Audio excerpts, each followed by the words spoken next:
¿Cómo le va? Esta es la segunda edición por aquí por Diputados Televisión, la segunda edición por aquí por DTV, donde vamos a seguir hablando un poco respecto a los temas que se vienen del Congreso, esperando el momento en el cual el Poder Ejecutivo convoque a sesiones extraordinarias, pero también lo que se viene en el Congreso es la reunión entre el ministro de Economía, Martín Guzmán, con los representantes de Juntos por el Cambio, donde algunos señalan en esa reunión van a estar los referentes de cada uno de los bloques y también van a estar los gobernadores que hoy responden también a Juntos por el Cambio. No solo los tres radicales, sino también quieren que en esa reunión esté Horacio Rodríguez Larreta. Otros también señalan que la reunión tiene que hacerse en el Congreso, otros dicen que la reunión tiene que hacerse en Casa de Gobierno o en el Palacio de Hacienda. Bueno, lo cierto es que está en el medio toda una discusión y la fuerte discusión que se está dando por estas horas respecto a la postura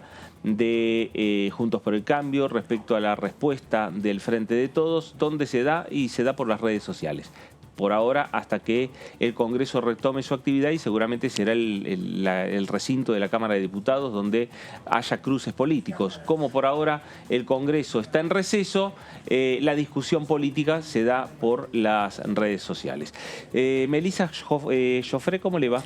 ¿Qué tal, Fernando? Buenas tardes.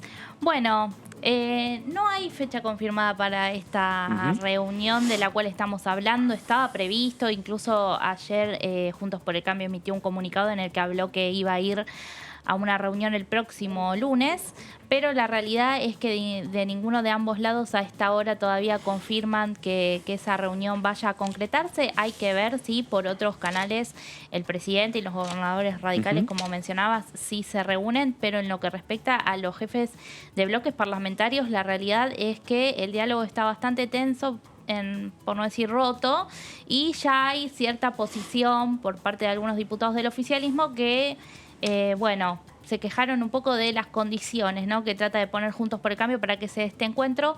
Así que el fin de semana seguramente va a ser bastante movido en este sentido y vamos a ver finalmente si hay posibilidad o no de una reunión, pero hoy está muy lejos. Bueno, reunión la semana que viene, reunión en 15 días. Me parece que reunión va a haber. Ahora, ¿en qué circunstancia, en qué momento veremos? Señor Claudio Mardones, ¿cómo le va? ¿Cómo les va? Buenas tardes. Muy bien. Muy bien. Bueno, lo que decía Melissa, lo único cierto es que hay muchísimas dudas a esta hora sobre cuál va a ser la agenda de negociación a partir de la semana próxima. También es cierto que para que Juntos por el Cambio haya llegado a este punto, también ha tenido que ordenar algunas posiciones internas, ¿no?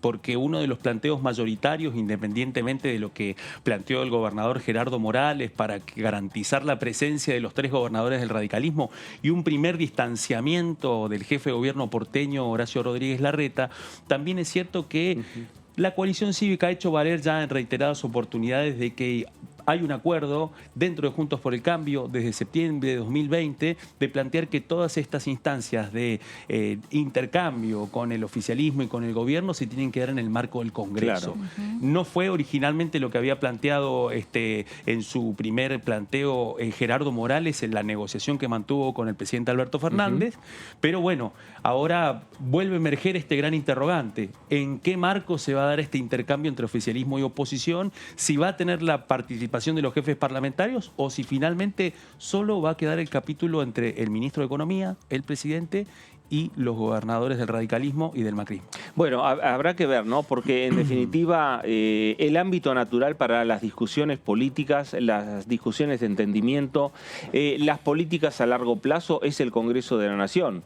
No es que lo decimos nosotros, lo ha señalado el propio presidente de la Cámara de Diputados, Sergio Massa, en el medio de la campaña electoral previo al 14 de noviembre y lo dijo después del 14 de noviembre. Y se sobreentiende que también la discusión en torno a un acuerdo con el Fondo Monetario Internacional, el ámbito natural tendría que ser el Congreso y sería un buen ámbito y es una buena señal que en el Congreso se discutan y que esté el ministro de Economía y que estén los líderes parlamentarios y que participen invitados por el Congreso los gobernadores y aquellos hombres y mujeres que en definitiva son importantes a la hora de tener una opinión respecto a diferentes diferentes temas y en este caso el tema central, que es la posibilidad o en qué punto está la Argentina de un acuerdo con el Fondo Monetario Internacional. Mientras tanto, están las discusiones políticas, me parece, puertas hacia adentro de cada uno de los sectores, por un lado del Frente de Todos, por otro lado de Juntos por el Cambio, donde cada uno de los sectores también tiene lo que denominamos los halcones y las palomas. Me parece que hoy por hoy en los dos sectores están actuando los halcones, ¿no? Sí, además convengamos que después de las dos sesiones que hubo, las dos últimas sesiones en diputados en diciembre, la verdad que el diálogo y las relaciones no quedaron de la mejor manera posible, todo lo contrario, quedó la tensión. Y lo que hace también hoy la interna que vive Juntos por el Cambio, ¿no? Con diferencias entre, bueno, la voz, como decís, de los halcones y las palomas, y también dentro del Frente de Todos, aquellos sectores más duros quizás, obviamente cercanos a Cristina Kirchner, bueno, hacen que sea toda una explosión de declaraciones, de, bueno, me ofendo, no me puedes decir esto. Recordemos que cuando pasó la sesión del presupuesto, ¿no? Se decía que la oposición se ofendió por el discurso de Máximo Kirchner. Claro. Hoy el oficialismo, bueno, se ofende por el comunicado en el que Juntos por el Cambio pone condiciones para una reunión.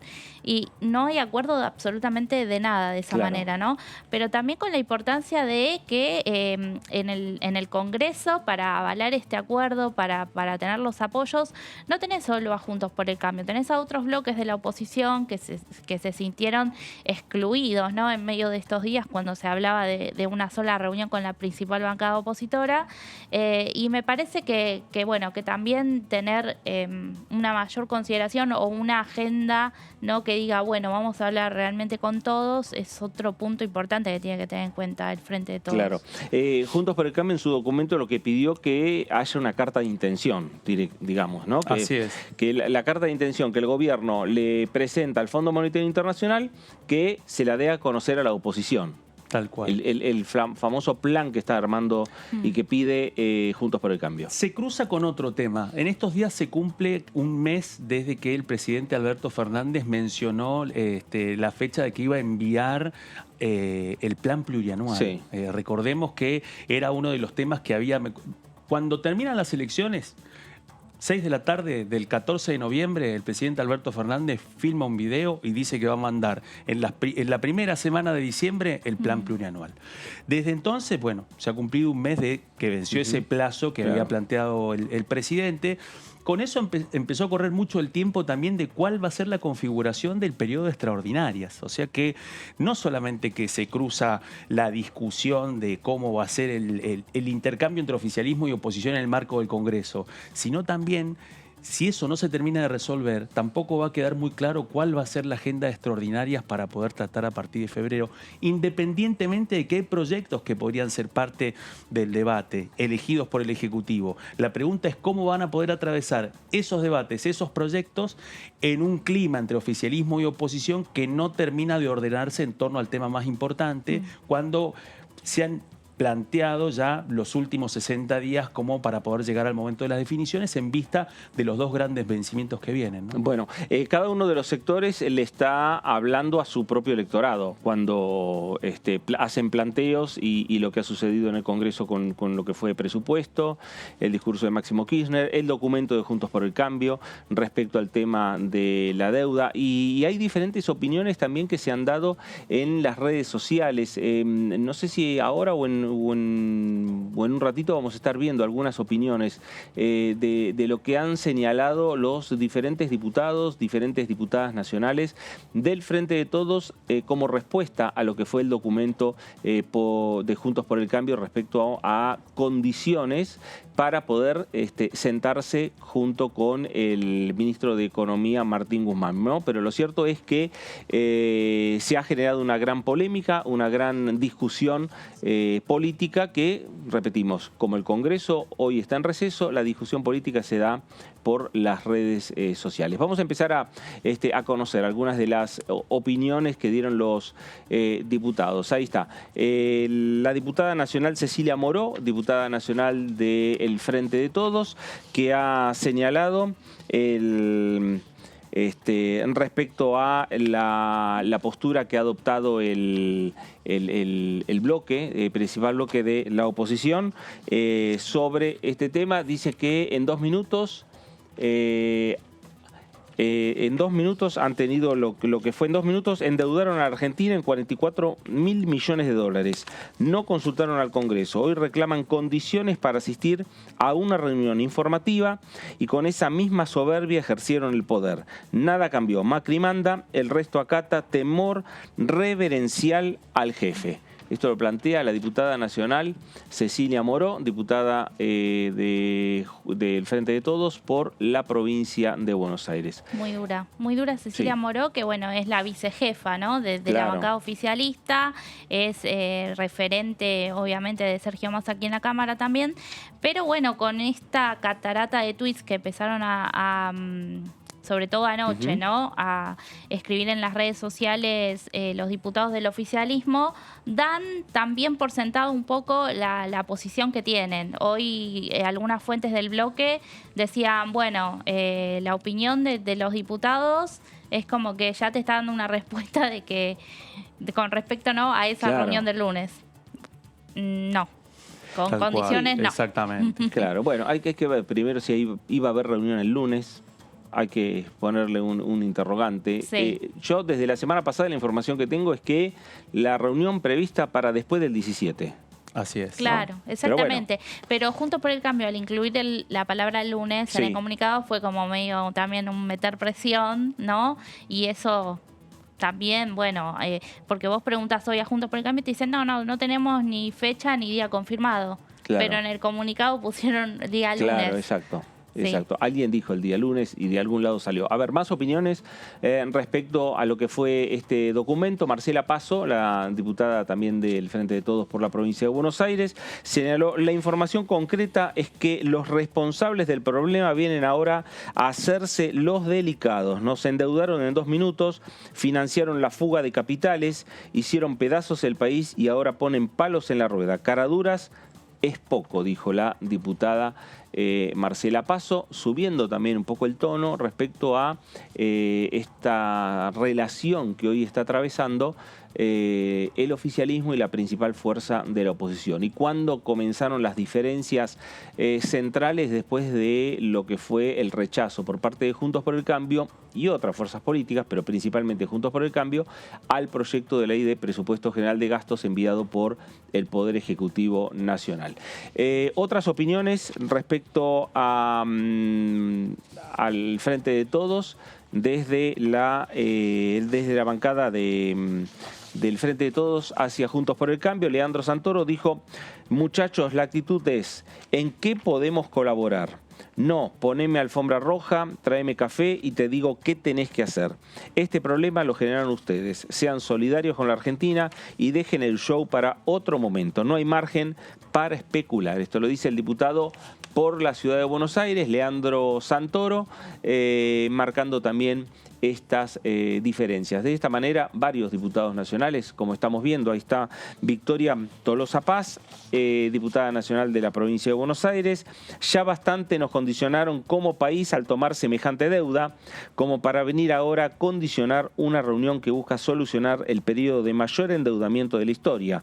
Por una vez en la vida, piensen en las familias argentinas, por favor, dice la diputada Victoria Tolosa Paz, hablándole a sus pares, a los diputados de Juntos por el Cambio y principalmente también a las conducciones de cada uno de los partidos políticos que conforman Juntos por el Cambio, que son en definitiva los que han tomado estas últimas decisiones con el documento que están cuestionando en estos momentos respecto a condicionamientos para sentarse con el ministro Martín Guzmán y analizar y saber en qué punto está la República Argentina en su conversación, en su relación con el Fondo Monetario Internacional. A partir de allí, de tener conocimiento y de ver en qué situación estamos, me parece que a partir de allí podría empezar a desandarse lo que sería y lo que se denomina el periodo de sesiones extraordinarias, porque tiene tema central para enviar al Congreso del Poder Ejecutivo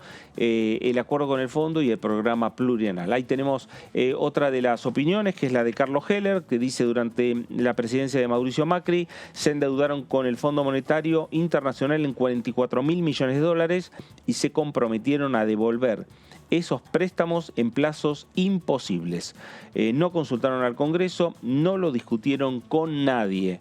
Esto es lo que dice Carlos Heller, el presidente de la Comisión de Presupuesto y Hacienda de esta Cámara Baja. Sí, también, bueno, el reproche constante, obviamente, del Frente de Todos, recordando que el préstamo se tomó en el gobierno anterior, pero un poco al recordar eso, ¿no? Se mete el dedo en la llaga en lo que es la interna de Juntos por el Cambio, porque ahí las tensiones pasaron todos estos días por las declaraciones que tuvo el gobernador jujeño Gerardo Morales respecto a que, haciéndose cargo que sí, que ese préstamo fue tomado durante la presidencia de Macri, y bueno, el ala más dura, digamos, y sobre todo del PRO, ¿no? Recordando que por qué se tomó ese préstamo, que ese préstamo se tomó para pagar deuda que dejó el kirchnerismo. Entonces, el oficialismo lo que sale, obviamente, es atacar y a recordar bien ese dato, ¿no? De cuándo se tomó el préstamo, y pidiendo también, bueno, madurez y humildad, cosa que también puede reprochar la oposición. Claro. En las declaraciones de Gerardo Morales, que además de ser el gobernador de la provincia de Jujuy, es el presidente de la Unión Cívica Radical, y que participó en las últimas horas de lo que fue el Zoom, la reunión virtual que hizo Juntos por el Cambio, ha recibido muchas críticas. Digamos, hay un...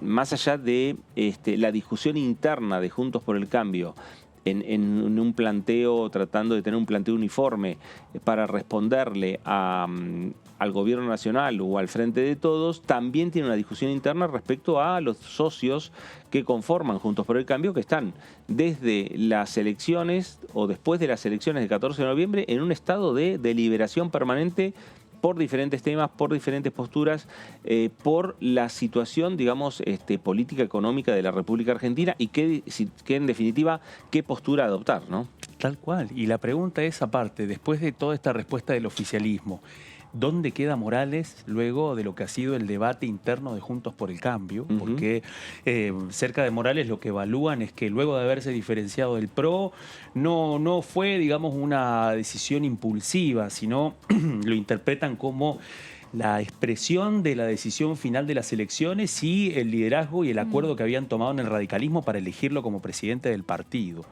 Lo cierto es que este tema cayó muy mal dentro del PRO, especialmente dentro del sector más duro, en un momento en donde las diferencias entre duros y blandos empezaron a disiparse, especialmente porque uno de los que se negó a poder a poder participar de esta instancia fue precisamente Horacio Rodríguez Larreta, que fue uno de los que siempre hasta este momento buscaba la forma de mantener algún puente entre oficialismo y oposición. Ese rol finalmente ha quedado, al menos ahora, en estos primeros 7 días del año, en este primer arranque, con un reposicionamiento del nuevo presidente del radicalismo, que a partir de este planteo ellos se autoperciben que Morales ha quedado en posicionado como uno de los jefes de ese espacio opositor, precisamente a partir de esto que vos decís, Fer, que tiene que ver con la ausencia de liderazgos concretos. En el larretismo también reconocen de que en este momento no hay liderazgos claros y eso también lo que hace esa lectura desde el gobierno porteño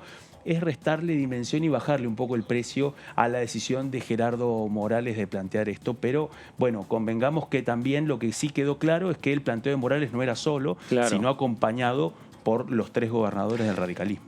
Sin dudas para Morales, la postura que ha adoptado ha generado nuevamente una discusión interna dentro de la Unión Cívica Radical que desde el punto de vista, no pensando en la dirigencia, pero si uno sigue las redes sociales, la militancia radical ha revalidado y ha, digamos, hasta convalidado la postura de Gerardo Morales a partir de sus cuestionamientos a lo que fue el rechazo al presupuesto por parte de Juntos por el Cambio y a lo que tiene que ver con la postura de la necesidad de sentarse a dialogar con el gobierno cuando él hace declaraciones y dice: nosotros hemos tomado la deuda, lo mínimo que tenemos que hacer es sentarnos a escuchar y a dialogar. Esas declaraciones que han generado fuertes discusiones internas dentro de lo que es la dirigencia de los diferentes partidos que conforman Juntos por el Cambio, en la militancia del radicalismo han caído muy bien y han, digamos, valorizado y mucho las palabras de Gerardo Morales, porque ven como que el radicalismo vuelve a tener posibilidades, pensando en un año electoral que se va a hacer el próximo año, lo vuelven a tener el radicalismo en la mesa de definiciones respecto a la designación de candidatos, ¿no? Sí. Y no estar esperando a ver a quién el PRO define como candidato a presidente. Sí, exactamente. Bueno, ya desde que empezó la presidencia de Alberto Fernández, que el Juntos por el Cambio fue discutiendo liderazgos, lo sigue haciendo hoy, y el radicalismo está también bastante animado con lo que fueron las elecciones legislativas, donde primeramente salía el mapa, ¿no?, de dónde había ganado Juntos por el Cambio, y el mapa salía pintado amarillo, y después veíamos un mapa nuevo que decían, no, paremos. Acá estas provincias son rojas, claro, ¿no? Como donde domina el radicalismo, que hoy por hoy tiene, gobierna 3 provincias que son importantes, sobre todo por los números que han tenido, también que han registrado, y sí, están dispuestos a obviamente llevar su propio candidato presidencial. Después la discusión interna también se tendrá que dar. Hubo una interna radical muy importante hace poco. Así que toda esa cuestión también empantana bastante las relaciones para con el oficialismo, porque si el oficialismo pensaba que tener una oposición dividida iba a ser más fácil, se está dando cuenta que no, que traba muchísimo, y sobre todo porque no hay una voz, claro, ¿no?, que agrupe también a los distintos sectores todavía. Ahora después vamos a hablar, a ver qué pasa si ya está perfilándose una voz para unificar todo lo que sería Juntos por el Cambio en el Congreso de la Nación. Pero respecto a esta situación planteada entre la convocatoria a la oposición, la respuesta con el documento de Juntos por el Cambio, la diputada nacional Jimena López, diputada del Frente de Todos por la provincia de Buenos Aires, decía lo siguiente. Es cierto que nunca tuvimos la mayoría para el quórum dentro del Congreso. Me parece que hay algo de la lectura de que porque salieron mejor posicionados en las elecciones de medio término, podrían hacer lo que quieran. Y el Ejecutivo seguimos siendo nosotros y nosotras, el Frente de Todos. Entonces, a mí me parece que tampoco hay que ceder algo en pos de un diálogo que no están dispuestos a dar, porque lo del presupuesto lo marcó. Lo del presupuesto, yo estuve presente ahí y lo hablo con varios periodistas de acá de mi ciudad. Yo estuve en primera persona. Máximo, en ningún momento le faltó el respeto para que volara todo por el aire como lo hicieron creer. Me parece que la voluntad de diálogo, como la voluntad de pelea, requiere 2 partes. Sí, claro. Entonces, creo que nosotros nos hemos comportado de manera muy respetuosa y sin embargo nos han perseguido, nos han escuchado, han dicho un montón de cuestiones. Creo que al menos en este tema que a nosotros complica de verdad la posibilidad del proyecto de país por el cual asumimos, tenemos que mostrar cierta rigidez en el tema, porque no es lo mismo haber asumido un gobierno sin que hubiera una deuda con el Fondo Monetario al diagnóstico que todos y todas sabemos que tiene que ver con una deuda. Bueno, ahí estaba la diputada nacional Jimena López, diputada del Frente de Todos, esta discusión que seguramente en las próximas horas, los próximos días, el fin de semana va a seguir respecto a las declaraciones cruzadas entre el oficialismo y la oposición, entre el Frente de Todos y Juntos por el Cambio, hasta que se tiendan nuevamente esos puentes para terminar de ponerle una fecha, un lugar y también armar el listado quiénes van a ser los invitados de un lado y del otro de la mesa para conversar, para dialogar respecto a la situación de la República Argentina, en qué punto estamos con las conversaciones con el Fondo Monetario. Sí, además un panorama, ¿no?, que se dejó ver en esta reunión que hubo del ministro Guzmán con los gobernadores. Lo que más se criticó de Juntos por el Cambio ayer fue que no se presentó ese programa, ¿no?, económico que vienen reclamando desde que asumió Alberto Fernández, porque el gobierno habla, ¿no?, en este punto de decir, bueno, crecemos y después pagamos, pero como que no está ese plan de cómo crecemos. Eso reclama la oposición, ¿no? Por eso pedía también no solo una carta de intención, sino también un programa por parte del oficialismo. Claro. El oficialismo dice, esto es lo que hay, incluso El programa económico del poco... oficialismo dice es el presupuesto. Exactamente, era el presupuesto y la reactivación, el crecimiento que están teniendo distintos sectores después de la pandemia, pero todo lo que hace también a la agenda económica que tiene aquí en el Congreso con estos proyectos que siempre estamos mencionando que podrían ingresar en extraordinarias, hay que ver si no hay, al no haber un presupuesto, cuando el presupuesto fue rechazado también había voces del Frente de Todos que decían, bueno, ¿qué plan plurianual va a haber ahora si no tenés presupuesto? No tenés como una base, ¿no? Claro. Entonces, la verdad que está todo muy complicado y hasta que no se destrabe esta cuestión de la deuda, es difícil ver por dónde se puede comenzar a avanzar, ¿no? en otras iniciativas. Claro, y iniciativas son lo que sobran aquí en el Congreso de la Nación, porque hay muchos proyectos, pero lo cierto es, bien decía Meli, pensando en una agenda, en la producción, pensando en una agenda en el despegue de la República Argentina, ahí están los proyectos que el gobierno ya ha enviado al Congreso. Sí, señor, y que varios han sido presentados por el presidente Alberto Fernández durante el periodo electoral antes del 14 de noviembre. Recordemos que son 4 o 5 proyectos que habían sido consensuados con el Consejo Económico y Social, debatidos con empresarios y agrupamientos empresarios. Uno de ellos tiene que ver con cambios en la ley de compra argentino, que precisamente forma parte dentro de la batería que había presentado el Poder Ejecutivo para poder definir lo que serían las líneas de crecimiento y lo que consideran las fábricas de dólares para poder transitar este año de lo que decían en ese momento de la pospandemia en esta discusión. Cómo poder buscar formas para que la Argentina pueda conseguir más dólares en el exterior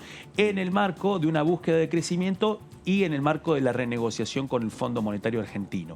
Bueno, uno de los temas que habían evaluado en el Poder Ejecutivo y que está en este Congreso tiene que ver con esta ley que les comentábamos, que es una reforma a la ley del compre argentino. Fue presentada por el presidente Alberto Fernández, como decíamos, y por el ministro Matías Culfas. La ley que rige actualmente es la ley 27.437, sancionada durante el gobierno del presidente Mauricio Macri en 2018. Establece que el 65% de los proveedores del Estado son empresas privadas nacionales y de ellas el 97% son MIPYMES. Estas definiciones forman parte del proyecto porque lo que busca es hacer una definición sobre cuál es la composición de esos proveedores del Estado nacional y cuáles son los recursos que puede generar el Estado para poder mejorar y evitar de que algunas compras queden solamente en manos de los históricos proveedores del Estado. Claro. Estos son algunos de los elementos que permitieron avanzar en esta propuesta. ¿Cuáles son los cambios que incluye a partir de la norma vigente y que buscan optimizar su alcance? En primer lugar, que amplía el alcance a otros organismos públicos, por ejemplo, el PAMI, para poder promover la industria farmacéutica nacional y de equipamiento médico. Otro punto también tiene que ver con el desarrollo de un programa de compras públicas para la innovación, para que el Estado financie investigaciones que sirvan para generarle soluciones a problemas públicos. Eso entre otros puntos también, porque además otro de los puntos que incluye es la comparación de los regímenes existentes en la región en vistas de la promoción del compre nacional y el mejoramiento de los sectores que pueden proveer al Estado. El relevamiento que hizo el ministerio que conduce Culfas sobre las principales economías desarrolladas sostiene que al menos 23 de los 34 países relevados tienen una estrategia de apoyo a las compras públicas de bienes y servicios innovadores. En este caso específico puntualiza las experiencias de Brasil, Chile, Perú y Uruguay. Es decir que podríamos decir que todos los socios del Mercosur cuentan con un régimen de compra nacional y que en este caso la Argentina lo que buscaría es poder adecuarlo en términos más competitivos y poder optimizarlo. Otro de los puntos que también plantea el proyecto es poder mejorar los márgenes de preferencia, es decir, márgenes de preferencia que le permitan a distintas partes del sector productivo y también a las pequeñas y micros y medianas empresas que puedan tener una preferencia, es decir, que tengan mejores condiciones para poder ofertar ante el Estado y que el Estado se comprometa a ponerlos en primer lugar en frente a los demás ofertantes. ¿Cuáles van a ser estas preferencias en el caso de que prospere la iniciativa? En primer lugar, las MIPYMES van a tener tienen un 15%, y pasarán a tener un 20% de preferencia. Las demás empresas de capital nacional tienen actualmente un 8% y pasarían a tener un 15% de preferencia. Las empresas no nacionales, si generan integración nacional en la fabricación de sus productos, también se incrementan los márgenes de preferencia.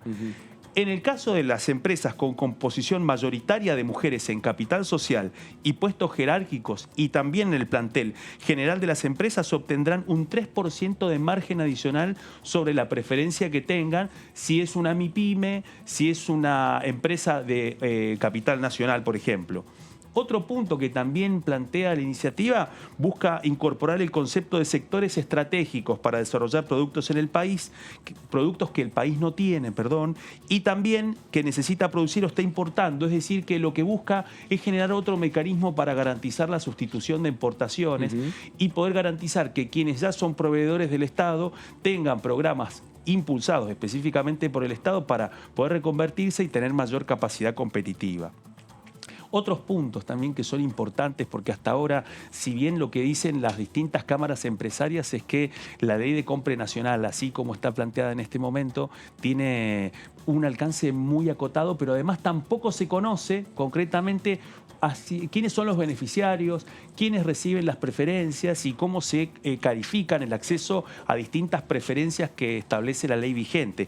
Por eso lo que hace esta nueva reforma es incluir el acceso a la información pública para poder garantizar el cumplimiento del régimen y que para que quienes quieren entrar al régimen también puedan conocer cómo funciona y poder pedir revisiones o pedir formar parte de distintos programas que lleve adelante y que muchas veces a partir de la vigencia de la ley como esta no se conocen, salvo que sean anunciadas por el Estado.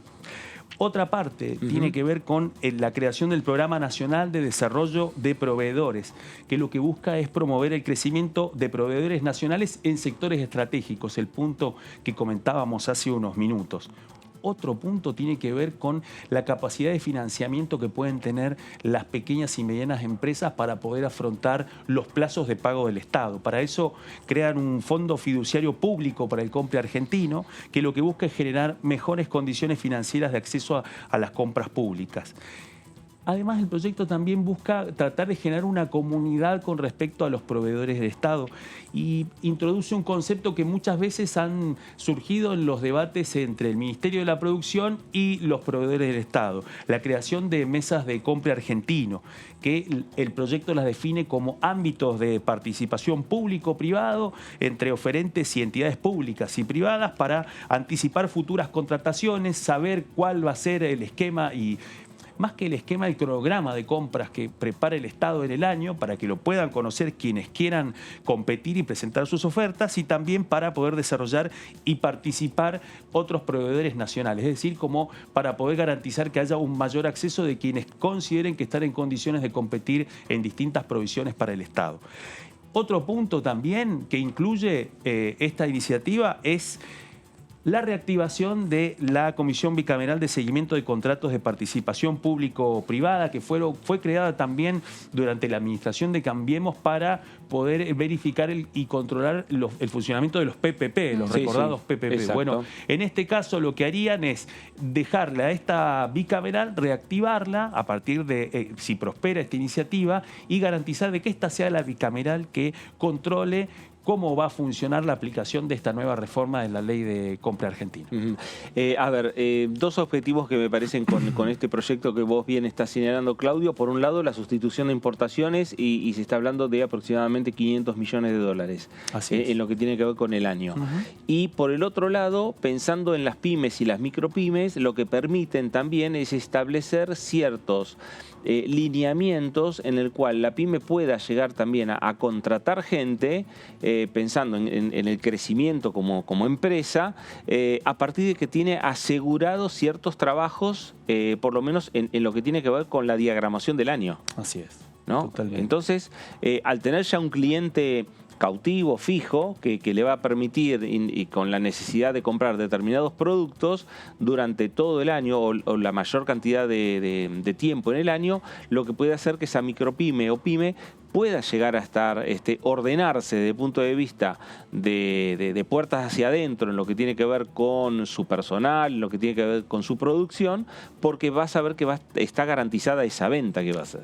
Exacto, y en la etapa del arranque también, porque ¿qué pasa muchas veces?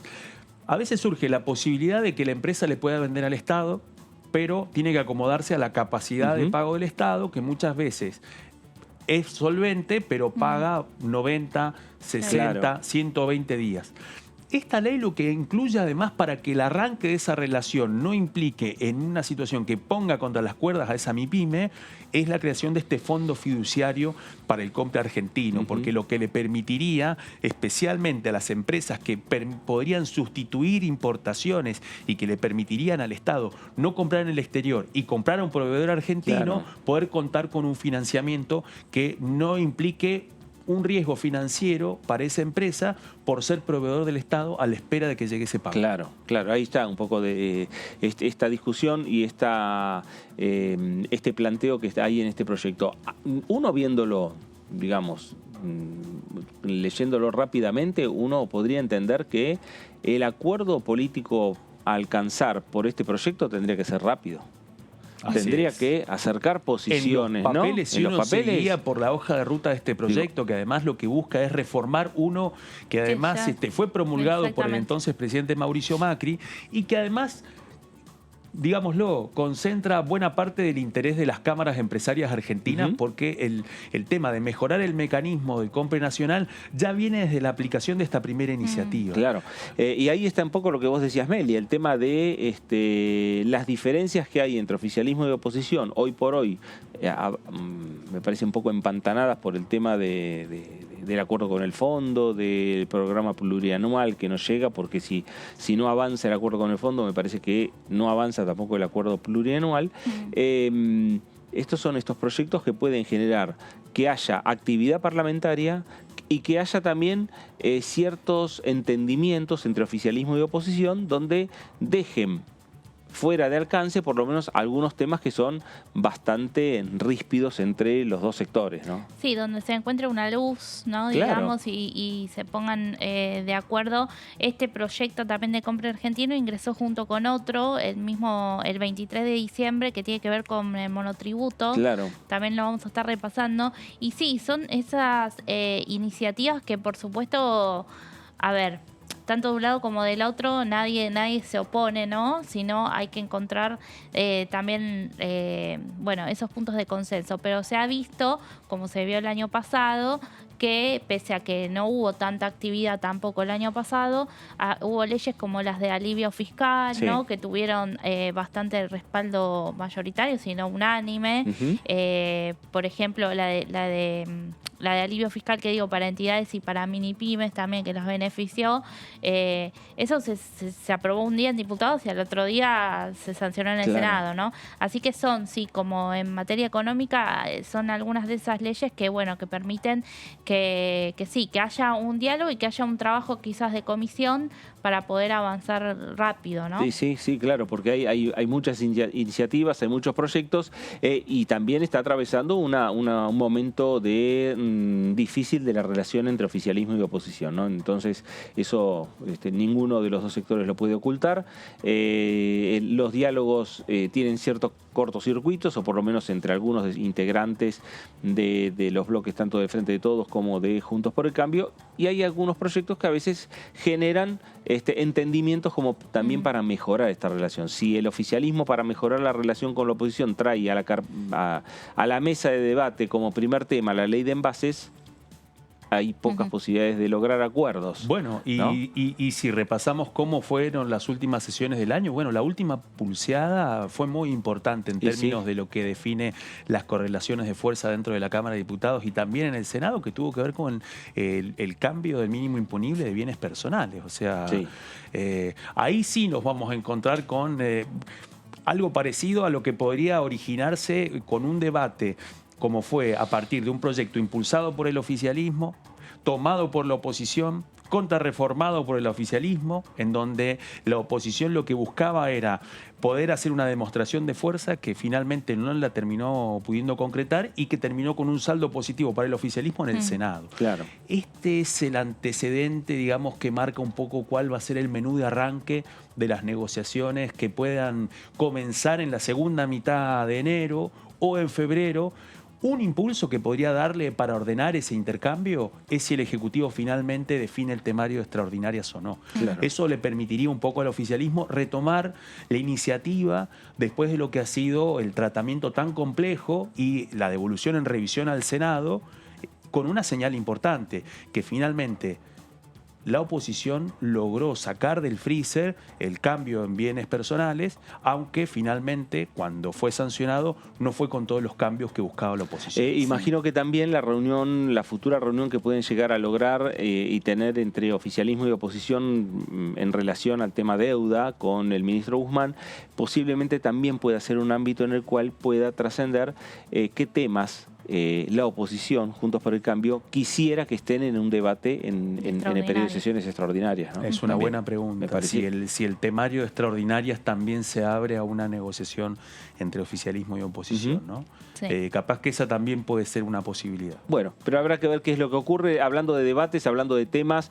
y las discusiones que se están dando por estas horas, no en el Congreso, fuera del Congreso, por las redes y demás. El diputado Guillermo Carnaghi, del Frente de Todos, decía lo siguiente. Porque sí hay postura, que es la postura que expresó ayer el presidente, el ministro Guzmán y los gobernadores, que para hacer frente a esta deuda con el fondo es con mayor crecimiento y no con ajuste.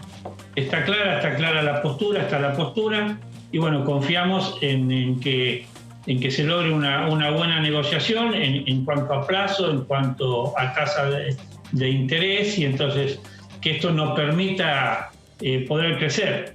En el presupuesto está claro, en el presupuesto que no se aprobó, pero planteaba en el presupuesto claramente que si en este año hacíamos frente a amortizaciones como tenemos, compromisos por los 19.000 millones de dólares, otro tanto en el ejercicio 23, eso es cero obras públicas, no poder hacer frente a la asistencia social, a UH, pensiones, etcétera. Esta es la gravedad de la situación que está enfrentando el país, que claramente la amortización de capital e intereses de esta deuda que se contrajo claramente en el gobierno anterior con el Fondo Monetario Internacional condiciona la marcha de la economía del país. En el marco de un país que recibimos el gobierno en una situación económica, social muy compleja, agravada por la pandemia. Esta es la situación y esta es la postura, sí lo hemos hablado, la postura del bloque, sí lo hemos hablado con Máximo Kirchner como presidente del bloque en distintas reuniones. Lo que no tenemos es claramente la letra del acuerdo, pues bueno, hasta que no se concrete no lo podemos analizar, pero bueno, esto se va a analizar en el Congreso, no como el acuerdo anterior. Hoy decía Gerardo Morales, y repito sus palabras, que ellos se enteraron 5 minutos antes del acuerdo por un llamado del presidente en ese momento, Macri. Este acuerdo va a tener tratamiento en el Congreso. Creo que es una diferencia más que importante desde lo político. Bueno, sin dudas es un tratamiento totalmente distinto y una postura totalmente distinta traer al Congreso lo que es el debate sobre el tema de la deuda en la República Argentina y el debate sobre los acuerdos que se tengan que alcanzar con el Fondo Monetario Internacional. Y hablando de debates, un debate que tiene que llegar al Congreso, Meli, es el acuerdo fiscal, ¿no? Sí. Alcanzado entre los gobernadores y el gobierno nacional, que tiene también distintos antecedentes. Sí, pero vamos a hacer un repaso por los distintos pactos fiscales, porque como decís bien, el consenso fiscal 2021 tiene todavía que ser debatido y ratificado por este Congreso. Sabemos que ese es un tema que se debate, por supuesto, en ambas cámaras, pero también tiene una particularidad que se da con el voto, ¿no?, de aquellos quizás legisladores opositores que responden a sus gobernadores y terminan acompañando la iniciativa, porque es obviamente un pacto que viene firmado por la mayoría, ¿no?, de los mandatarios provinciales. Pero lo que armamos para hoy fue un repaso, ¿no?, de todo lo que tuvo que ver con los últimos pactos fiscales que se vienen sucediendo a través de los años y que comenzaron, bueno, en otras épocas también los hubo, ¿no? Pero este consenso fiscal tiene su origen en el año 2017 bajo la gestión de Cambiemos. Vamos a ver algunos puntos, ¿no?, a través de los diferentes años. No es todo lo que incluyen los documentos, por supuesto, pero en el 2017, bueno, este primer consenso fue firmado el 16 de noviembre y en esa oportunidad no adhirieron las provincias de La Pampa y San Luis. Lo que hacía ese consenso era ratificar el compromiso de las provincias para bajar el impuesto a los ingresos brutos y a los sellos por 1,5% del PBI en los próximos 5 años, o sea, de 2017 a 2022. Y también se derogaba el artículo 104 de la Ley del Impuesto a las Ganancias, que establecía que el 36% de ese tributo no era coparticipable, además de unos cambios en cuanto al porcentaje que le correspondía a la provincia de Buenos Aires, lo que, bueno, representaba un reclamo por parte de los gobernadores y estaba contemplado. Claro. Después pasamos al segundo pacto fiscal, que fue en 2018 y que contó con la adhesión acá menos gobernadores, ¿no? Fue el pacto que menos gobernadores acompañaron. Tuvo la adhesión de 18 de los 24 gobernadores. No firmaron en esa ocasión Formosa, Santa Fe, Chubut, Santa Cruz, La Pampa y San Luis, que son las que originalmente no acompañaron y no acompañan hasta el día de hoy, más allá de que ahora vamos a ver el cambio que hubo cuando asumió el gobierno del Frente de Todos. Bueno, en el pacto fiscal del 2018 lo que hacía era habilitar a las provincias cuyo gasto hubiese variado menos que la inflación a incrementar el límite del gasto público corriente primario neto para el ejercicio fiscal 2019. Y en el 2018 se posponía por un año la reducción progresiva del impuesto a los sellos. Ajá. O sea, en el 2017 se preveía la baja, pero ya en el 2018 había una concesión de, bueno, postergar un año más esa reducción progresiva que se estimaba en ese momento que en el 2022 tenía que llegar a 0. Claro. O sea, si se hubiera cumplido originalmente el pacto fiscal de 2017, este año ya no tendría que haber impuesto a los sellos en ninguna provincia. Lo que pasa es que también los gobernadores. Sí, lo que pasa es que desde el punto de vista fiscal para los gobernadores, que era menos ingreso, también había un problema que era, había empezado también un crecimiento sostenible de inflación. Claro, sí. Y sobre todo en septiembre de 2018, agosto, septiembre de 2018, cambia todo, ¿no? Exacto. Por eso también vamos a ver cómo, bueno, se fueron cambiando un poco las reglas a través de los distintos consensos y ahora cuando lleguemos a la pandemia mucho más. Bueno, en 2019 se firmó el 17 de diciembre, a pocos días de asumir Alberto Fernández, y suscribieron 21 gobernadores y el jefe de gobierno porteño Horacio Rodríguez Larreta también, en el de 2019. En ese momento se suspendieron hasta el 31 de diciembre de 2020 las limitaciones para aumentar ingresos brutos, el impuesto a los sellos y otros tributos locales distorsivos. Ya acá se empezaban, ¿no?, a dar un poco más de concesiones. Claro. Después llegamos al 2020, año de la pandemia, donde, bueno, las condiciones del nuevo pacto fiscal cambian bastante por la cuestión de la necesidad en la recaudación. La cuarentena estricta en todas las provincias del país provocó, por supuesto, una baja en la recaudación que los gobernadores, bueno, se vieron un poco obligados, por supuesto, a pedir que obviamente no se contemplen en un nuevo consenso la baja de impuestos, sino lo contrario. Claro, entonces, vamos al 4 de diciembre de 2020, cuando se firma este nuevo consenso, también sin apoyo de La Pampa y San Luis, pero sin el aval de la ciudad de Buenos Aires, ¿no? Que en ahí sí con apoyo, ¿no? Con apoyo de La Pampa y San Luis. Exactamente. ¿Por qué sin apoyo de la ciudad? Porque, bueno, se originó todo el dilema del reclamo ante la Corte Suprema de Justicia por la rebaja en la coparticipación, primero por el conflicto policial que hubo con la provincia de Buenos Aires y después por medio de otro proyecto que también rebajó, ¿no?, la coparticipación de la ciudad. Y que ese conflicto continúa todavía. Exactamente, sí. Bueno, en este consenso fiscal 2020 se extendió por un año más la suspensión, otra vez, en la limitación para aumentar impuestos bajo el argumento de la necesidad de mayor recaudación producto de la pandemia. Se habilitó a las provincias al endeudamiento en pesos y se limitó el endeudamiento en dólares. Y también se estableció que la transferencia de servicios, competencias y funciones de nación a provincias ya no sería a través de la coparticipación, sino de partidas presupuestarias. Ese fue el conflicto. Claro. Con la ciudad en cuanto a cómo giraban los fondos, ¿no? Para este traspaso que se había hecho de la policía. Claro.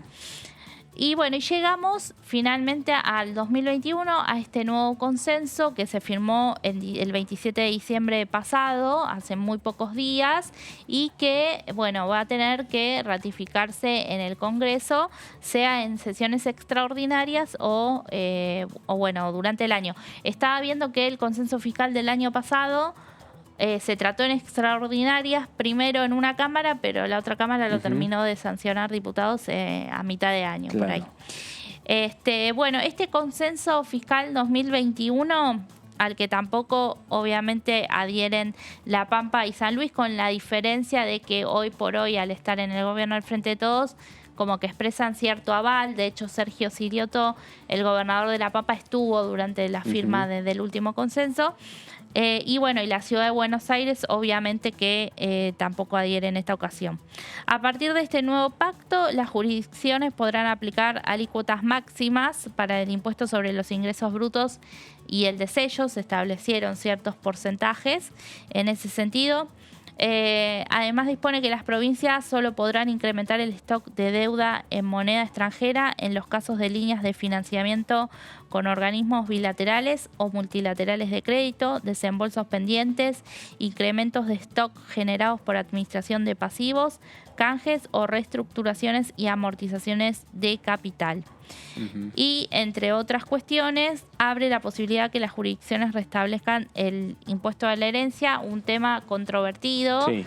Que bueno, sobre todo Juntos por el Cambio ya anticipo que obviamente no lo va a votar porque no va a votar creación o aumento de nuevos impuestos. Pero acá, como te digo, hay que ver cómo juega en ese sentido los legisladores que responden a sus propios gobernadores, claro. Como son los jujeños, como son los mendocinos, los correntinos. Que firmaron. Sobre todo los jujeños y los correntinos. Los mendocinos han votado, no han votado a favor de consenso fiscal, más allá de que Mendoza lo haya firmado. ¿No? Pero los jujeños y correntinos suelen ser, más responden directamente, ¿no? Al gobernador y lo acompañan o se abstienen. Ha habido años en los que, se abstuvieron. Obviamente, bajo el gobierno del Frente de Todos, este es el segundo consenso fiscal, ¿no? Claro. Lo que sí venimos año tras año firmando consensos fiscales. O no se pueden lograr consensos entre nación y provincias a largo plazo, o necesariamente, por una cuestión impositiva y fiscal, tiene que ser año tras año el acuerdo entre las provincias y el gobierno nacional, ¿no? Sí, porque en estos casos lo que se pone en juego son dos de los ingresos más importantes de las provincias. Que se tienen que discutir año a año. Sí, y en el medio, entre el primer consenso fiscal de 2017 y el segundo, lo que cambió todo también fue la negociación y la toma del crédito argentino con el Fondo Monetario Internacional.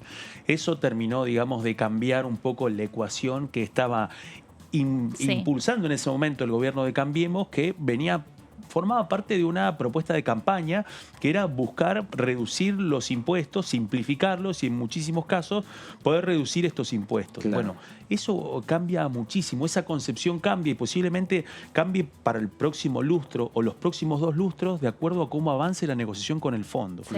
Porque en la medida que se defina una hoja de ruta de ajuste fiscal a nivel federal, las provincias entonces lo que van a buscar es tratar de preservar cuáles son sus ingresos propios. Seguro. Y en esos ingresos propios están algunos de los gravámenes que consideran más regresivos, como puede ser el caso de ingresos brutos o impuesto a los sellos. Claro. O en algunos casos, ¿qué es lo que pasa con algunas provincias o estados provinciales que no son firmantes de estos acuerdos, como en el caso específico de la Ciudad de Buenos Aires? Bueno, nos hemos encontrado también con el incremento del impuesto a los sellos para las tarjetas de crédito, o sea, distintas, lo que dicen los fiscalistas, formas de contabilidad creativa como para poder ir equiparando cuáles son las dificultades de financiamiento que tienen y sus proyecciones para el año siguiente, teniendo en cuenta lo que tiene que ver con el marco de la negociación con el Estado federal y lo que va a hacer este año, que además depende de la prórroga que ya hizo el presidente Alberto Fernández del presupuesto del año pasado, en donde todo va a depender de negociaciones con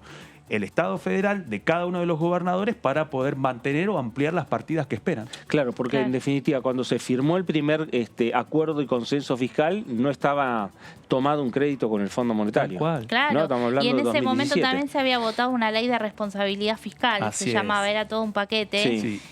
Bueno, que también tenía una serie de condiciones que las provincias tenían que cumplir en materia fiscal. Pero sí, no era la misma, por eso el pacto de 2017 al 2018 cambia muchísimo, y ni hablar después de la pandemia. Y como dice Claudio también, este año, porque sobre el consenso se trabaja todo el año para finalmente llegar a diciembre y firmarlo, este año también va a afectar muchísimo todo lo que sea la negociación con el FMI y la previsión de qué ajuste o de qué condiciones, ¿no?, van a tener que tomar cada una de las provincias. Claro, es obviamente que a partir de lo que se firme con el Fondo Monetario y la extensión que el Fondo Monetario le acepte a la República Argentina, a partir de ahí serán los tiempos que van a tener la Nación y las provincias para ver sus economías, sus finanzas, puertas hacia adentro, y además también que el año tras año van a tener que seguir acordando. Y exacto, la gran pregunta es, si hay una hoja de ruta con el board del fondo, bueno, ¿habrá otro proyecto de consenso fiscal? ¿Habrán algunas recomendaciones de la misión del fondo con respecto a cuáles son los recursos de financiamiento de las provincias? ¿Habrán algunas recomendaciones en ese sentido? Bueno, siempre hacen recomendaciones. Exactamente. Siempre Muchas hacen. de ellas Alguna son recomendación hacen. muy resistidas muchas veces. Sí. Exactamente. Bueno, nos vamos a ir a la pausa. La primera, en esta segunda edición, por aquí, por Diputados Televisión, muy cortita, 2 minutos y enseguida regresamos.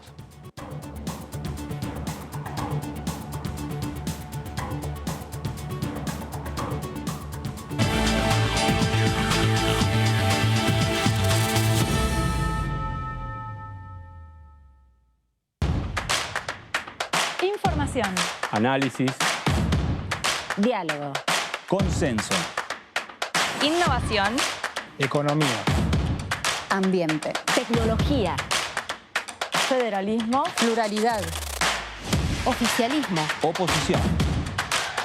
Todo lo que sucede en el Congreso, Te lo contamos nosotros. porque somos tu voz en el Congreso. DTV, el periodismo en el Congreso. Mis viejos no tuvieron una vida fácil y siempre se esforzaron para que yo tenga una vida mejor. Mi sueño es tener una casa y una familia. Y por eso, que hoy tengo mi trabajo, siento que estoy cada vez más cerca de lograrlo. Yo creo que la asignación universal por hijo fue parte de mi vida y de mi camino hasta acá. Soy técnico electrónico y trabajo en la central hidroeléctrica de Cinco Saltos. Asignación universal por hijo, igualando oportunidades. ANSES. Reconstrucción Argentina. Argentina Presidencia. La Cámara de Diputados tiene 257 miembros. Los diputados debaten y sancionan leyes que rigen en todo el territorio nacional. Algunas de las más importantes son el presupuesto de gastos generales del Estado, el Código Civil, el Código Penal, la forma en que se rige el trabajo, las jubilaciones, entre tantas otras. Además, controla y hace un seguimiento de las políticas del Poder Ejecutivo a través de la visita de diferentes funcionarios o el pedido de informes, así como la posibilidad de realizar juicios políticos a los funcionarios. La duración de los mandatos de los diputados es de 4 años y pueden ser reelegidos indefinidamente. Desde el momento en que asumen y hasta el final de su mandato, no pueden ser acusados, interrogados judicialmente, ni molestados por las opiniones o discursos que imitan desempeñando su mandato. Son requisitos para ser diputado tener al menos 25 años, 4 años de ciudadanía argentina y haber nacido en la provincia por la que se postula o haber residido en ella los 2 años precedentes.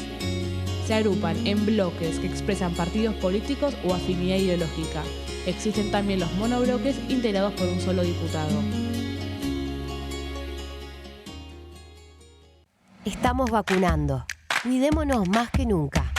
Para evitar que la enfermedad se propague, es importante que utilices correctamente el barbijo cuando te encontrás con otras personas. Chequea que tenga 2 o 3 capas de tela. Úsalo siempre y cubriendo el mentón, la boca y la nariz. Recordá que los barbijos con válvulas y las máscaras no impiden la transmisión de COVID-19. Sigamos practicando la cuidadanía. Ministerio de Salud. Argentina Presidencia.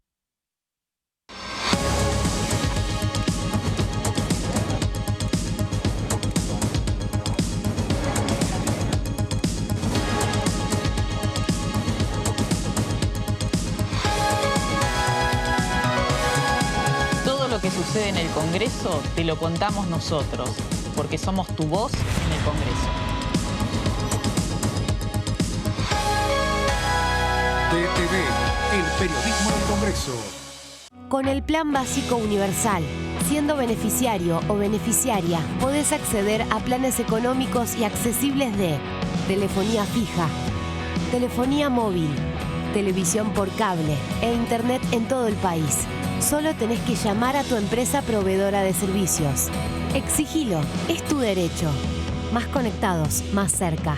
Conoce más en argentina.gov.ar/Plan Básico Universal.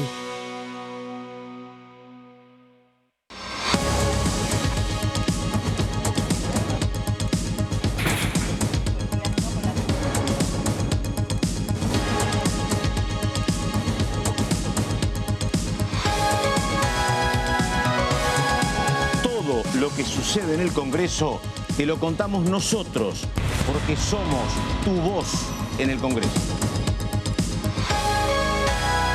DTV, el periodismo del Congreso. ¿Qué es tener tu casa propia? ¿Es tener un título que diga que es tuya? Sí, pero es más que eso. Es saber que vos y tu familia van a tener un lugar al que puedan llamar casa. Y a partir de ese momento, todo cambia. Los mates van a tener un sabor único. Las pastas van a ser más ricas que nunca. Y las noches en familia más divertidas. Por eso lanzamos Casa Propia, un plan nacional de vivienda para que cada argentino y argentina pueda tener su casa. Conoce más en argentina.gov.ar/Casa Propia. Casa Propia es construir futuro. Reconstrucción Argentina. Ministerio de Desarrollo Territorial y Hábitat. Argentina Presidencia.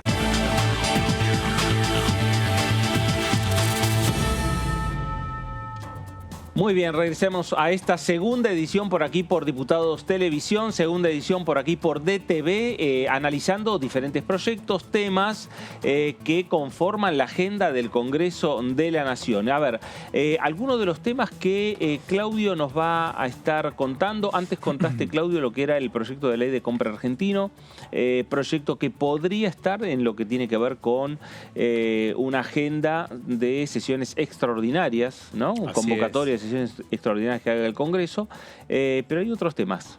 Hay otros temas que han surgido y que tenían que ver específicamente con el aniversario de los 20 años de la renuncia que presentó Fernando de la Rúa y el estado de sitio que implicó durante los 2 días de represión del 19 y 20 de diciembre, 39 muertos en todo el país.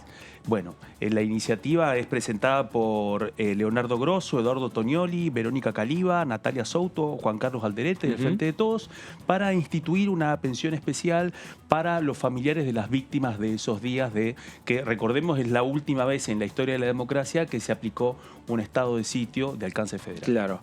Este tema lo vamos a ir desarrollando porque tiene que ver con este proyecto presentado en diputados y que coincide también con un proyecto que está enviado por el Ejecutivo en el Senado Nacional. Hay algunas diferencias. Meli, un adelanto que vos también nos podés hacer. Sí, Fer, bueno, uno de los temas también, como te decía, que ingresó en diciembre pasado, Sí. tiene que ver con una reforma en el monotributo y también viene por parte del Poder Ejecutivo, es para incluir sobre todo a las personas que están por fuera del sistema formal en este momento, ¿no? Y también, bueno, generar se llama un puente de inclusión, es como un ingreso gradual, Claro. ¿no? A través de las categorías más bajas y de los componentes que se tienen que pagar o no. Claro, Del monotributo. y ese tema también pensado como para que entre en la discusión de sesiones extraordinarias. Sí, sí, ¿No? sí. Está pensado también para extraordinarias que habrá que ver. Ingresó por la Cámara de Diputados, eso sí. Ujú. Así que la discusión arrancaría por acá.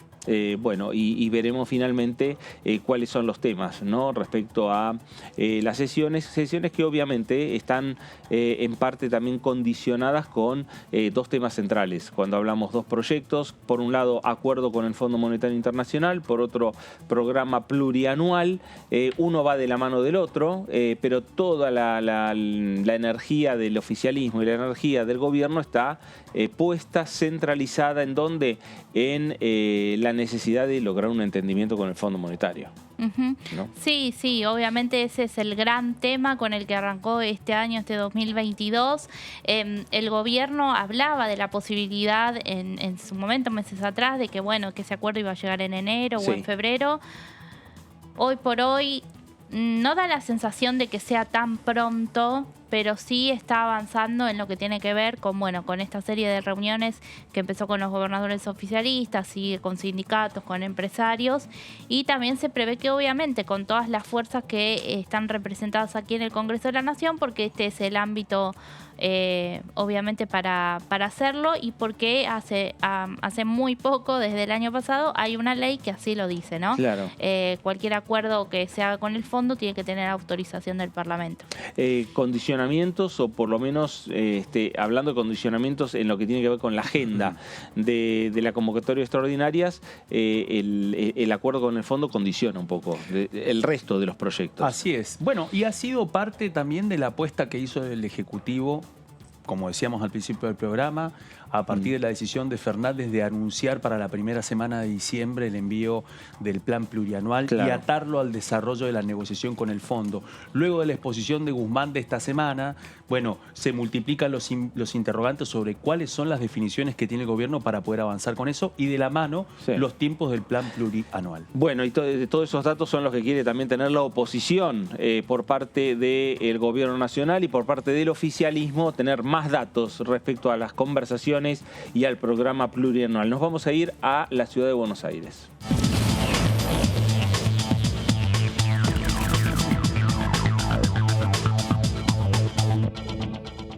Diputado Fernando Iglesias, ¿cómo le va? Fernando Fraquelli saluda. ¿Qué tal, Fernando? ¿Cómo estás? ¿Bien? Muy bien, muy bien. Acá estamos con Melissa, estamos con Claudio.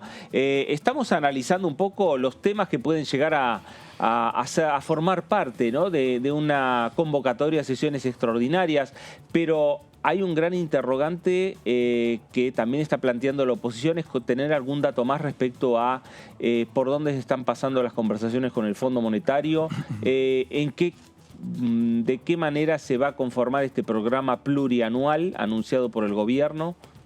Varios temas. Sí, el gobierno en este aspecto está haciendo todo lo contrario de lo que debería hacer un gobierno que quiere cerrar un acuerdo con el fondo, ¿no? Si vos querés cerrar un acuerdo con el fondo, primero tenés que tener un plan económico. Dijeron que lo iban a traer, todavía estamos esperando, nos pasó lo mismo con el presupuesto. Lo tuvieron 3 meses congelado y de repente nos lo tiraron por la cabeza y querían que lo aprobáramos en 3 días. Si vos querés cerrar con el Fondo Monetario, deberías, si haces una conferencia de prensa e invitas a los gobernadores, debería estar presente la vicepresidenta de la Nación.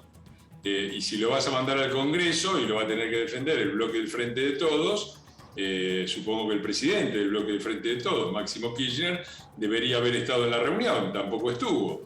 Entonces nos parece que acá, y por otra parte, los anuncios que se hicieron fueron simplemente una enunciación de las intenciones del señor Guzmán, ningún dato concreto. Así que me parece que ya es hora, si realmente quieren un acuerdo, y cuando digo si realmente quieren no me refiero solamente a una parte del gobierno, refiero a todo el gobierno, incluido el kirchnerismo, va siendo hora que nos den algún tipo de información. Y en ese sentido, nosotros por supuesto que estamos dispuestos al diálogo y al consenso en el lugar donde tiene que ocurrir, que es el Congreso de la Nación, según dice la Constitución argentina. Claro. Juntos por el Cambio emitió un documento donde le pide al Gobierno Nacional una hoja de ruta respecto a las conversaciones con el Fondo Monetario Internacional. A ese planteo de Juntos por el Cambio hubo en las últimas horas, por las redes sociales, muchos cuestionamientos por parte del Frente de Todos. Victoria Tolosa Paz, Cecilia Moró, Leandro Santoro, digo, algunos de las voces más fuertes y más críticas para con Juntos por el Cambio. No los vi. ¿Qué dijeron? No sé qué pueden objetar, ¿no? Pidieron una reunión, la van a tener el lunes. Tiene que aportar información, tiene que traer datos, no simplemente... Es decir, cuando el ministro Guzmán dice, sí, estamos negociando con el fondo, pero nos falta solamente el plan fiscal, nos está tomando el pelo. Porque evidentemente, si vos tenés que pagarle a un acreedor, el acreedor te pregunta, bueno, para poder pagarme a mí vas a tener que gastar menos de lo que vos recaudás. Y por lo tanto tenés que tener un programa fiscal que te lleve al superávit, ¿no? Si no te pusiste de acuerdo en eso, no te pusiste de acuerdo en nada. Es como si yo me puse de acuerdo en comprar un auto, nada más que no estamos de acuerdo en el precio. Digo, entonces no te pusiste de acuerdo. ¿Qué quiere decir? Y no sé qué dijeron Santoro, Cecilia Moró, ni los demás. A ver, Fernando, le leo lo que ha señalado. Por ejemplo, Victoria Tolosa Paz dijo que ya bastante nos condicionaron como país al tomar semejante deuda como para venir ahora a condicionar una reunión que busca solucionar el periodo de mayor endeudamiento de la historia de nuestro país. Falso. El mayor periodo de endeudamiento de la historia de este país es este. 40.000 millones de dólares más que hace 2 años. Y el ritmo de endeudamiento de este gobierno es el mayor de la historia nacional. Así que ya arrancamos mintiendo de entrada. Y además es falso que nosotros tomamos la deuda. No tomamos la deuda. Nosotros cambiamos el acreedor. Cuando vos tomás, yo los invito a todos, fíjense las estadísticas oficiales del Banco Central de la República Argentina, el valor de la deuda entre el año 2018, cuando entró el crédito del fondo, y el 2019, cuando dejamos el gobierno, no solo no subió, sino que bajó. Y eso puede decir solamente una cosa para alguien que entiende un poco de contabilidad, que lo que te entró como deuda lo usaste para pagar deuda y que pagaste más deuda de la que asumiste. Así que nosotros no contrajimos esa deuda, como dijo no solamente Victoria Tolosa Paz, sino que lo que hicimos fue cambiar esa deuda de un acreedor que nos cobraba intereses mayores a uno que nos cobraba intereses menores, que fue el Fondo Monetario Internacional. Al revés de lo que hizo Néstor Kirchner, que también dijo, nos desendeudamos porque le pagó al Fondo Monetario Internacional y pasó una deuda que pagaba 4% anual para endeudarse con Chávez al 15% anual. Exactamente lo contrario de lo que hay que hacer. ¿Qué tal, Iglesias? Melissa Jofre lo saluda. Bueno, consultando... Hola, Melissa. ¿Qué tal? Dijo usted que Victoria Tolosa Paz no fue la única que señaló esto de que el gobierno de Cambiemos contrajo esta deuda. También en ese sentido lo dijo muy claramente el gobernador Gerardo Morales, al que usted salió ahí a replicar en sus redes sociales. ¿Cómo cree que de cara a si lo hubiera un posible acuerdo y un debate de ese acuerdo en el Congreso, Juntos por el Cambio va a mantener o no una postura unificada en cuanto a apoyar o no ese acuerdo por esas diferencias que se ven hoy entre, por ejemplo, este sector radical y lo que es el PRO? Yo las diferencias que veo son en el interior del gobierno, entre Alberto y el ministro Guzmán, que parecen soñar con un acuerdo con el FMI, y Cristina Fernández de Kirchner, que ni siquiera pone la cara en la conferencia de prensa donde citan a los gobernadores. Ese es un verdadero desacuerdo. Lo demás son desacuerdos menores que podemos tener, y nosotros, acá si hay algo que no está en duda es la unidad de la oposición. Lo que sí está en duda es la unidad del gobierno, que tiene la responsabilidad de lograr un acuerdo que perdió 2 años que perdió una oportunidad dorada durante la pandemia, porque en ese momento de gran dificultad el FMI era muy difícil que rechazara ningún tipo de acuerdo razonable, la dejaron pasar por motivos electorales y ahora se nos viene encima el vencimiento de marzo. Bueno, es hora de que el gobierno se ponga de acuerdo y busque consensos antes que con la oposición consigo mismo. Diputado Iglesias, buenas tardes. ¿Cómo le va? Claudio Mardones lo saluda. Hola, Claudio. Diputado, una pregunta, porque esta semana, digamos, si fracasa la posibilidad de esta semana próxima que se concrete la reunión que consensuaron los socios de la coalición opositora, ¿en qué lugar queda el gobernador jujeño Gerardo Morales, que fue uno de los primeros en diferenciarse con la decisión del PRO, notablemente unánime, de no participar de las invitaciones del gobierno? Bueno, Morales planteó que sí, dijo que, que había sido la deuda que habían contraído y que lo menos que podían hacer era ir y escuchar. Si no prosperan las posibilidades de esta semana, para usted, que ya planteó sus críticas, ¿dónde queda el gobernador Morales? ¿Queda desgastado? ¿Queda fortalecido? ¿Cuál es su punto de vista, diputado? No sé, ni creo que con los enormes problemas que tiene el país y la circunstancia dramática a la que nos están llevando, porque nadie puede calcular cuáles serían las consecuencias de otro default de la deuda argentina. Yo me permito recordarles que en 2015 ellos nos dejaron en default y que nosotros salimos del default. Y con todas las dificultades que tuvimos, no dejamos al país en situación de default internacional. Si volvemos a caer en eso, la verdad que volveríamos, es raro que nos echen la culpa, porque habría un gobierno peronista anterior en default, uno de Cambiemos que no estuvo en default y ahora volveríamos al default. A mí me preocupa eso. ¿Y qué consecuencia va a tener eso sobre la inversión en Argentina, sobre el dólar, sobre la brecha cambiaria, sobre todo esto que genera todos los días incertidumbre económica, que limita, hace que la recuperación económica se transforme en un simple rebote y que genera claramente el riesgo de que se agrande la brecha cambiaria y que se cambie la escala, la dimensión de la inflación, que es la principal generadora de pobres en la Argentina en toda su historia, ¿no? Acá me causa mucha gracia cuando el gobierno dice nosotros no vamos a usar la palabra ajuste. Lo que dice el gobierno es que el ajuste lo va a hacer la inflación. Eso es lo que está diciendo. Y cuando uno mira la historia argentina, los grandes picos de pobreza correspondieron a picos inflacionarios. El de 1975, el Rodrigazo, el de 1989 y 1990, la hiperinflación de Alfonsín y la hiperinflación de Menem, de la que nadie se acuerda, y el 2002, con el 40 y pico % de inflación de Duhalde, con los salarios y las jubilaciones creciendo 2%, 38 puntos le sacaron en un año. Así que me parece que es de una irresponsabilidad absoluta de un gobierno que no quiere asumir sus propias responsabilidades. Todo lo demás me parecen circunstancias absolutamente menores. Fernando, Juntos por el Cambio analiza de qué manera se puede realizar un recorte de gastos en la República Argentina, también pensando en dar alguna respuesta a los organismos internacionales cuando hablan de achicar el déficit. ¿Por dónde se podría recortar?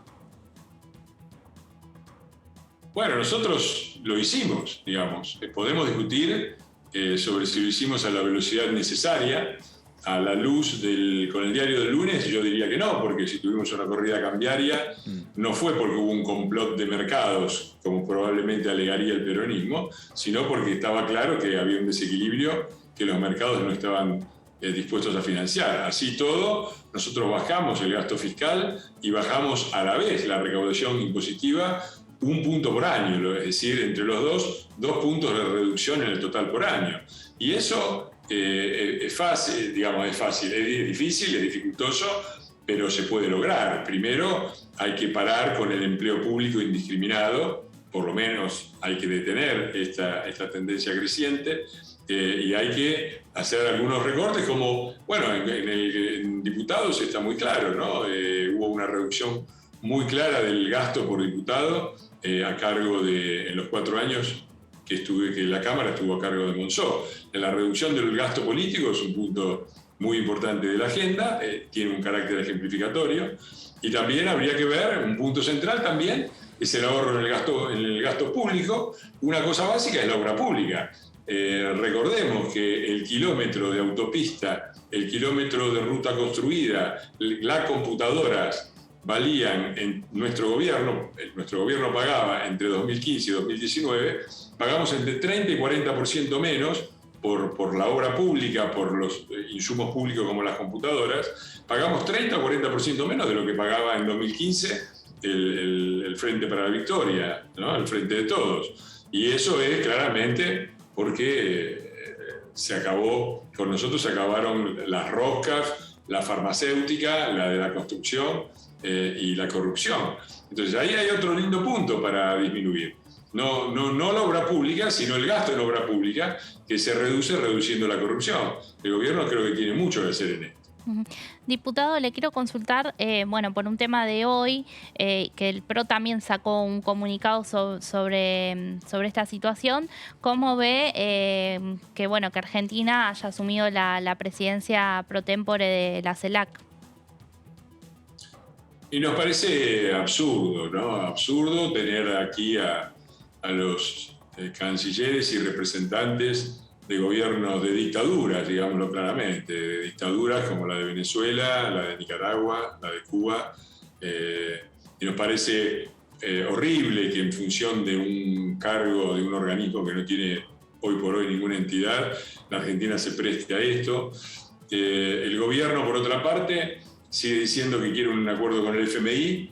Cualquiera sabe que el principal accionista del FMI son los Estados Unidos, y no parece que este gesto absolutamente innecesario de un organismo planeado para desterrar a la OEA, es decir, para crear una unidad que no fuera panamericana, sino solamente latinoamericana, y que dejara fuera a Estados Unidos y a Canadá, se ha visto bien desde Estados Unidos. Después claman persecuciones, después claman complots externos, pero las cosas básicas que tendría que hacer un gobierno para lograr el acuerdo con el FMI son exactamente las contrarias que estas, ¿no? Uno buscaría por lo menos no tener conflicto con los Estados Unidos y buscaría compactar el frente interno del propio gobierno. Nada de esto es lo que está sucediendo. Por supuesto, cuando esto no funcione, la culpa la va a tener la oposición. Eso sí lo saben hacer muy bien. Iglesias, esta semana, usted firmó junto con el diputado Gerardo Milman y un grupo de diputados y diputadas del PRO dos proyectos que también fueron acompañados por Javier Milei y Victoria Villarruel. Los dos lo que planteaban era, por una parte, quitarle una serie de facultades al Poder Ejecutivo para ir bajando las retenciones y también para reducir el IVA del 21 al 18%. Así arrancó esa señal política de esta semana. Sin embargo, terminamos la semana con las críticas de la diputada, su compañera de bancada, Sabina Ahmechet, contra Milei, cuestionando que haya tomado la decisión Milei de sortear su sueldo públicamente. ¿Cómo va a ser la relación, del bloque PRO y del espacio de diputados y diputadas que firmó esta iniciativa con el bloque de Milei a partir de estas dos fotos, ¿no? Las coincidencias en lo económico y estas grandes diferencias con respecto a esta última decisión de Milei? Calculo que va a ser así. Estaremos de acuerdo en algunas cosas y en desacuerdo en otras. Y lo plantearemos con franqueza. En general, no sé si todo el programa, pero la dirección que plantea Milei y que plantean los liberales, creo que la absoluta mayoría, no solo del PRO, sino de Juntos por el Cambio, está de acuerdo en que hay que reducir el gasto fiscal, hay que dar un rol protagónico en la economía del sector privado, no se puede seguir subsidiando todo, la gente tiene que vivir de su trabajo y no de planes. Bueno, todo esto que plantea Milei creo que hoy forma parte del programa del PRO y de Juntos por el Cambio. Podemos discutir hasta dónde ir, a qué velocidad, esos son desacuerdos tácticos que puede haber, pero en eso estamos de acuerdo todos. A mí y a muchos no nos gustan algunas actitudes de Javier con respecto a la institucionalidad. A mí no me parece que todos los políticos seamos indistintamente parte de una casta. Hay quienes sí, muchos, hay quienes claramente no. Y nos parece que o de rifar, a mí me parece, ¿no? Vi lo que escribió Sabrina, pero también yo escribí algo, me parece absurdo. No lo digo por Javier, lo digo por muchos de sus admiradores que durante muchos años me han insultado. Devolvé la plata de la dieta porque la dieta la pagamos entre todos y la pagamos entre todos con la nuestra y devolvé la dieta. Digo, me parece una cosa injusta criticar a alguien que vive de su trabajo y me parece absurdo después después de decir todo eso, anotarse en el sorteo de una dieta. Me parece realmente una cosa absurda, ridícula. Pero bueno, hablaremos. Yo cuando lo vea a Milei se lo diré claramente, como siempre hemos hablado. Hemos tenido acuerdos, desacuerdos fuertes.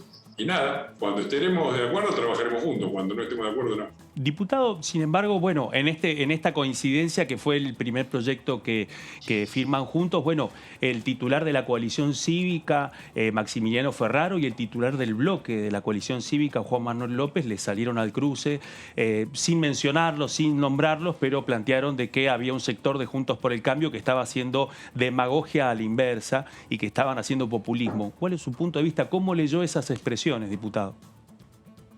No, yo ni les presto atención. Digo que si la objeción se dirigía a nosotros, cosa que no figura en ningún lado, me parece injusta.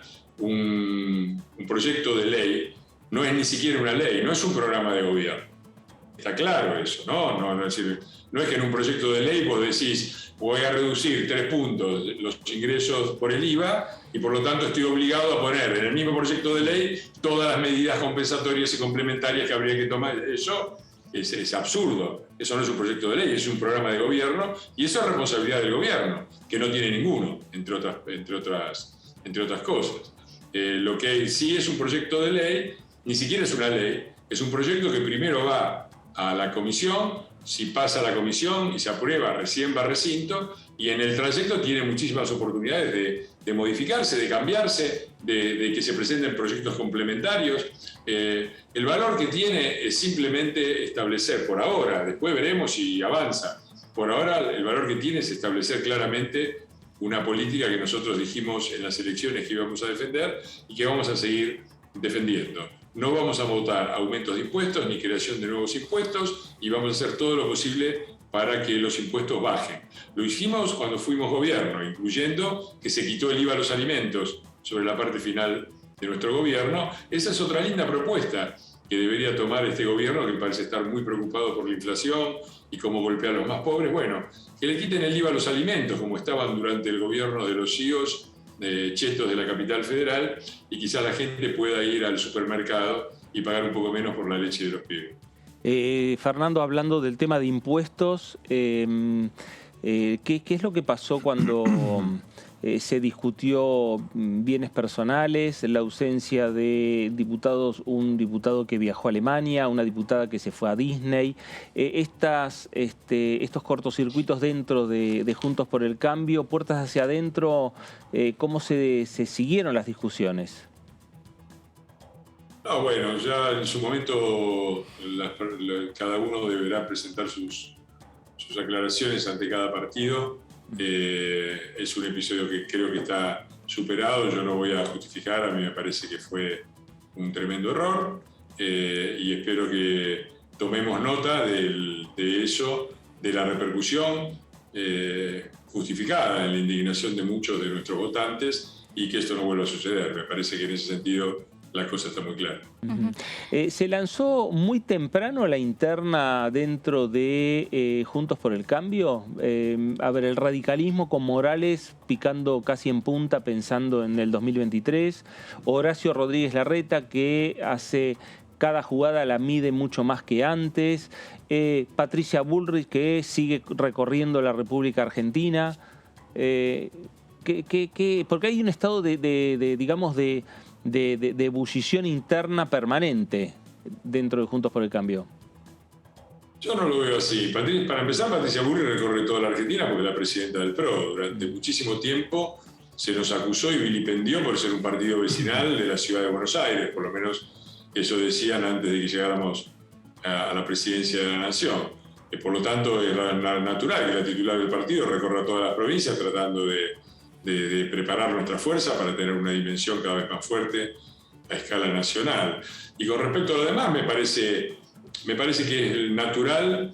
Mira, yo creo que ha sido muy claro uno de los grandes deméritos y quizás ventajoso para el país, pero bueno, de los populismos ha sido que los líderes populistas nunca dejan ningún tipo de herencia política, dejan no solamente desarticulan a la oposición, sino que desarticulan sus propias fuerzas. No hubo ningún heredero de Perón, no hubo ningún heredero de Néstor Kirchner, excepto la esposa, ¿no? Y no hay ningún heredero claro de la esposa, porque cuando uno ve los candidatos a ser presidentes del oficialismo, la verdad, ¿quién es? Máximo Kirchner, Kicillof, Alberto, me parece un paisaje muy triste y decadente. Por el contrario, Macri ha sido un líder republicano, democrático, que ha admitido el crecimiento de otros liderazgos y que no ha intentado cortarle la cabeza porque se sentía inseguro y necesitado del apoyo. Por lo tanto, nosotros, el problema que tenemos es que tenemos demasiados candidatos que miden muy bien. Larreta, Vidal, Bullrich, el propio Macri en el PRO, varios radicales, en los que puede estar perfectamente Morales, Cornejo, Lustó, tendrán que decidirlo ellos. Me parece que eso no refleja una carencia de nuestro espacio, por el contrario, muestra una fortaleza. Diputado, ¿escuchó las declaraciones de su compañera María Eugenia Vidal anoche en un canal de noticias sobre, esta denuncia que hizo la AFI a partir del video en el que aparece el exministro de Trabajo Marcelo Villegas y agentes también de la AFI hablando, sobre una denuncia contra el Pata Medina y otro tema, ¿no?, sobre el cual el kirchnerismo está bastante poniéndolo en agenda para fustigar ahí a Juntos por el Cambio? Primero déjame reírme un poco de las preocupaciones, las insólitas preocupaciones republicanas de estos muchachos que utilizaron con este uso y por manifestaciones de ellos mismos unos con otros sistemáticamente el aparato del Estado, el aparato de espías del Estado para espiar a la oposición y al periodismo. Fue en la casa de Cristina Kirchner donde aparecieron grabaciones, videos de políticos opositores y todo ese material que estaba en el sótano de la casa de Calafate y que estamos esperando respetuosamente que alguna vez el juez a cargo, que creo que es De Giorgi, se haga cargo de avanzar con la causa. Primero, de manera que lo primero es, yo creo que nosotros debemos explicaciones a los ciudadanos, pero de ninguna manera a quienes utilizaron todos los resortes del Estado para espiar, perseguir y amedrentar a la oposición. Segundo, lo que dijo María Eugenia me parece absolutamente correcto. La justicia tendrá que investigar eventualmente si se cometió algún delito y quién lo cometió, pero eso no quita lo básico. Nuestro gobierno dio una lucha denodada contra mafiosos como el Pata Medina y que este gobierno esté aprovechando esto para reivindicar al Pata Medina, creo que define muy claramente cuáles son sus aliados, cuál es la idea del sindicalismo que tiene y qué es lo que trae esto para el país. Porque lo del Pata Medina no fue terrible para la oposición, lo del Pata Medina fue terrible para la ciudad de La Plata, para los trabajadores de la UOCRA y para todos los empresarios que tenían que rendir tributo a una organización que definir mafiosa es quedarse corto.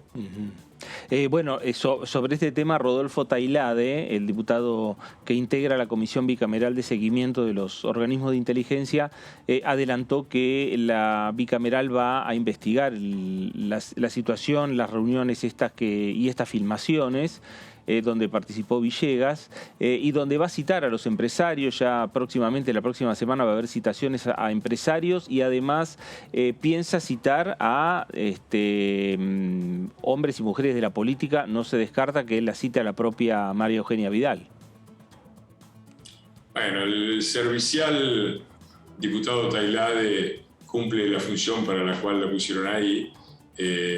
Hace demasiadas cosas, porque lleva como 70 causas que ya presentó, yo incluido, y todavía no ganó ninguna. Pero bueno, es su estilo, es el estilo claro de amedrentamiento, ¿no? Bancamos al Pata Medina y los empresarios que lo denunciaron y la gobernadora que combatió contra él, que vengan a dar explicaciones al Congreso. Sería bueno que citara al Pata Medina a dar explicaciones al Congreso, pero bueno, con los aliados, al enemigo ni justicia, decía un célebre general. Fernando, gracias por estos minutos para con Diputados Televisión. Al contrario, muchos saludos a ustedes. Gracias por la llamada. Gracias, el diputado Fernando Iglesias, diputado del PRO por la ciudad de Buenos Aires.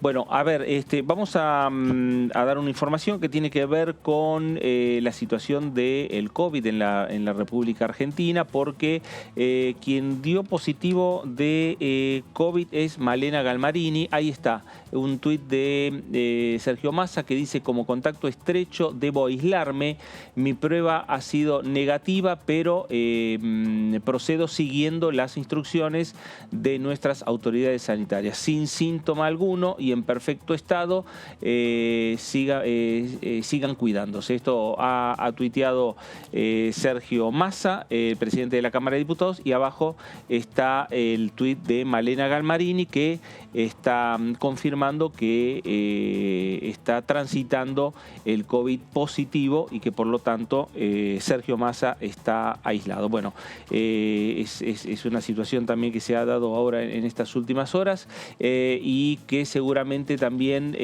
vamos a esperar los nuevos datos, ¿no?, respecto a la situación de contagios en la República Argentina, porque por ahora seguimos en una línea, y esto lo dicen los propios especialistas, seguimos en una línea en ascenso y estamos esperando. Esto quiere decir que los casos en la República Argentina van a seguir creciendo hasta que lleguemos a un punto en el cual se va a mesetar y ahí recién va a comenzar el descenso. Todos los especialistas están programando que eso recién se va a llegar a poder dar para fines de mes. Mientras tanto, tomar las precauciones y tomar los cuidados necesarios, como es el uso del barbijo, el distanciamiento social, el lavado de manos, la utilización de alcohol en gel, y cuidarnos. Otra cosa no podemos hacer. Así es.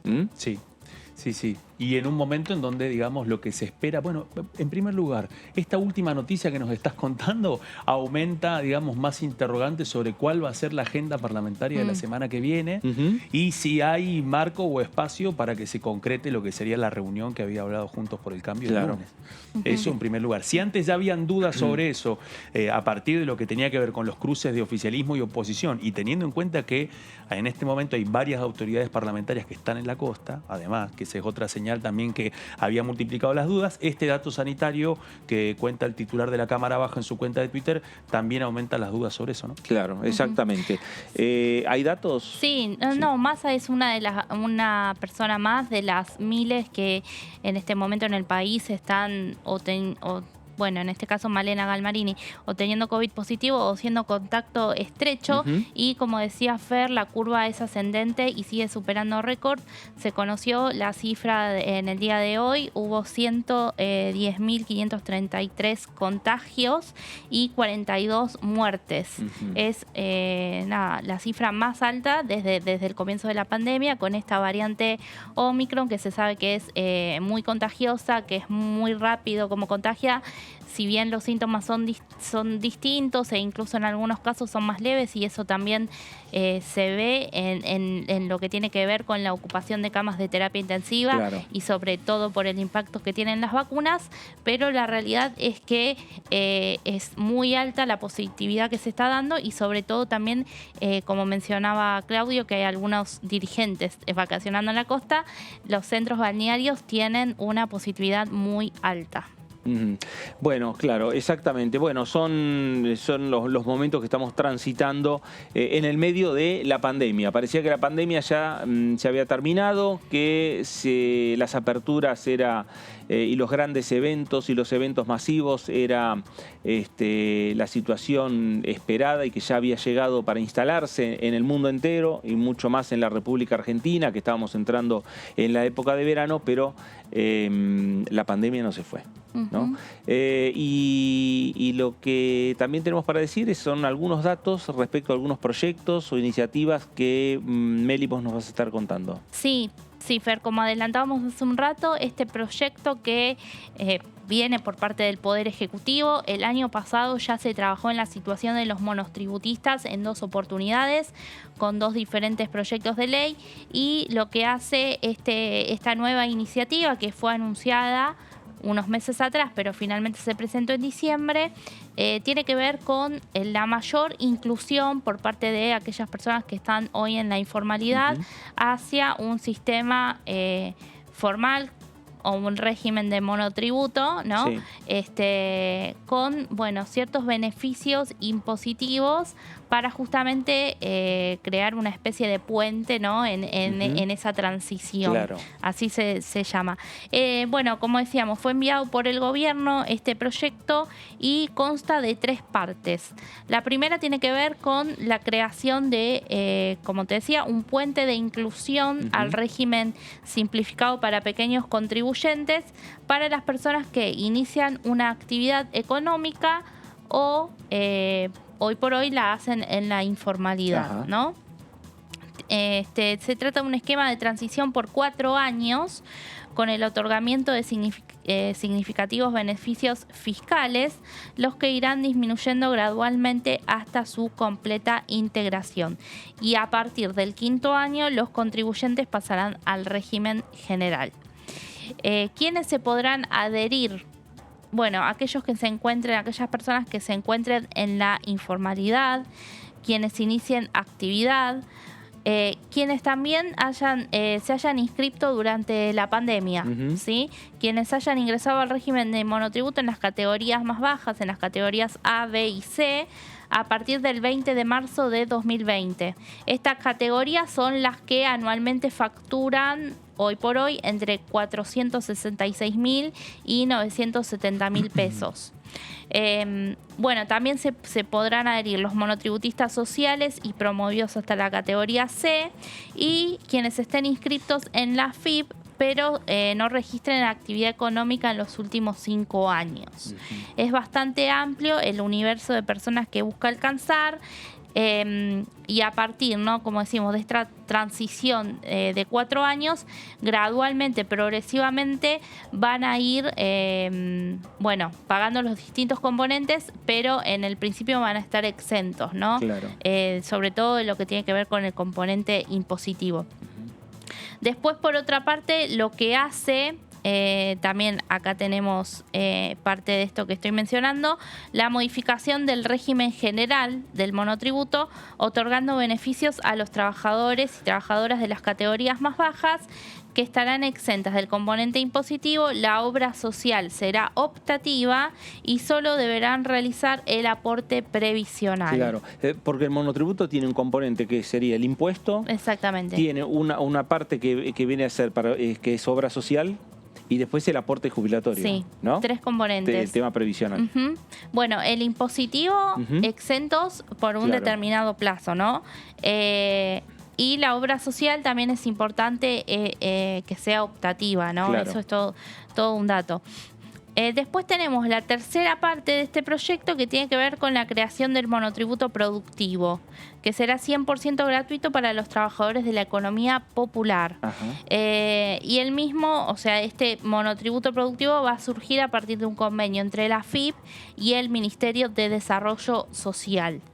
¿Y quiénes van a poder ser beneficiarios? Bueno, los trabajadores que estén inscritos en el Registro Nacional de Trabajadores de la Economía Popular y estén encuadrados en las categorías A, B y C.